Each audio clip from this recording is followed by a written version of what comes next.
මෙහෙම දේශනා කරන්නේ උපදින සේරටම ඇවිදින්න හම්බෙන්නේ නැහැ. උපදින සේරටම කතා කරන්න බෑ.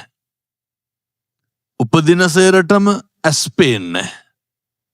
හැබැයි ඒ භාග්‍යවන්ත අවස්ථාවන් සියල්ලක්ම මේ පින්නතුන්ට පිහිටලා තියෙනවා.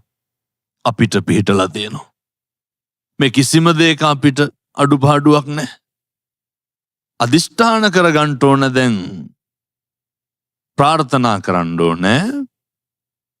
මිනිස්සු වෙලා උපදින්නෙම පින්නතුනේ චතුරාර්ය සත්‍ය අවබෝධ කරගන්නටත් නිවන් දකින්නත් පාරමිතා පුරන්න පමණමයි.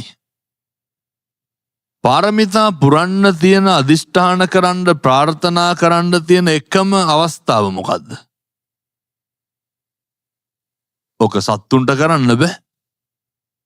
ඕක කරන්න පුළුවන් අවස්ථාව තියෙන්නේ. ඕක කරන්න පුළුවන් වෙලාව තියෙන්නේ මිනිස්සු වෙලා ඉපදුනහම විතරයි.